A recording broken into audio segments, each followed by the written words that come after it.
Let's talk about everyone's favorite hemorrhoids. So, hemorrhoids during pregnancy are something you want to avoid. We've spoken a lot about fiber, making sure that you have a healthy pregnancy diet, and all of those things are really important because hemorrhoids are really just varicose veins in your anal area. And what causes hemorrhoids is straining on the toilet and also the pressure of the pregnancy and the pressure that it's putting on the veins in your circulatory system down in your pelvic area. And so there's some neat things you can do to help prevent getting hemorrhoids. And I'm not saying that this is going to completely help you prevent any kind of hemorrhoid, but it really gives you the best chances in not developing really awful hemorrhoids while you're pregnant. So the first thing is do what you can to improve your circulation. I've mentioned the cat stretches. That's huge when it comes to helping prevent hemorrhoids. It just helps the circulation in your entire pelvic region by taking the pressure off of your belly. So improving circulation. One of the things that can make a huge difference when it comes to circulation and just taking the pressure off your pelvic area while you're pregnant is swimming. And as a matter of fact, swimming is just a wonderful, great all around exercise. I would recommend it actually during your entire pregnancy if it weren't that the majority of options for swimming are pools that have a lot of chlorine and hot tubs with chlorine. And so chlorine is toxic. It's not good to breathe chlorine. If you can filter it out of your shower water, that's a great idea. There's some filters that can prevent that.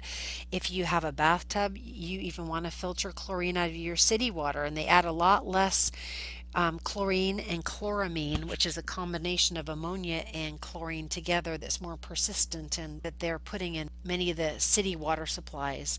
But what you really want to do in municipal water supplies, you really want to eliminate your exposure to chlorine and chloramine while you're pregnant, which means that as awful as it is, many women, and I kind of agree, and I agree with them after looking at some of the research, feel that chlorine exposure through swimming is actually more detrimental than the actual benefits of swimming while you're pregnant.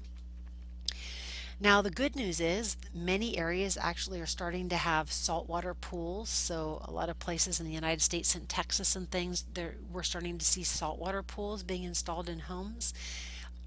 Depending on where you live and how warm it might be in the ocean, swimming in the ocean, and particularly in a bay or somewhere where you're not having to deal with big waves. I don't recommend surfing or big waves while you're pregnant, but depending on where you live, if you can get into the salt water, that's wonderful. If you have freshwater lakes, that's wonderful as well. The other downside of swimming while you're pregnant is you are more sensitive to the cold in your first trimester, and it can make your breasts very painful. And so some women find that depending on the temperature of the water, that the breast pain prevents them from enjoying swimming. However, by your second and third trimesters, you're often overheated the majority of the time, and so swimming is, a wonderful way to solve the problem of being overheated. And the thing to know about swimming is it supports all your ligaments and joints. And so you weigh 1/10 of your body weight in water. When you submerge yourself in water while you're pregnant, it's almost like all the weight of the pregnancy is relieved. And all of a sudden, it's much easier to move. All you will be staggered by how much your body is having to work to hold your belly up. And if you get into a pool, it's just amazing.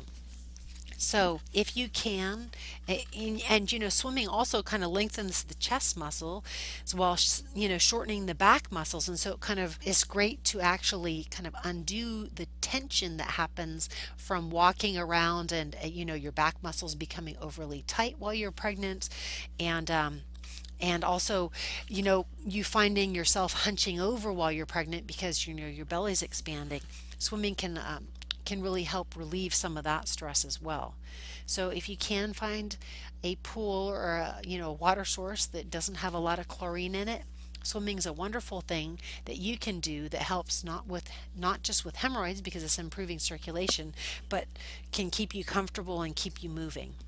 It's also something you might want to consider while you're delivering. We'll touch on that a little bit later. Other things you can do to prevent hemorrhoids are to Push your feet up on a small stool while you're on the toilet having bowel movements, making sure you're getting enough fiber. And if you're having trouble with constipation, maybe adding psyllium fiber to your diet as a additive, and again organic, as we discussed before, to help make sure you have regular movements and that your stool is soft and easy for you to expel. You can try taking warm sitz baths. That can be helpful as well if you have painful hemorrhoids or burning pain down there. Doing Kegel exercises are very helpful for hemorrhoids. And then also increasing your fluid intake. So those are some other great things that you can try in your third trimester to help to prevent hemorrhoids. And if you start having them, to relieve some of the burning pain of hemorrhoids.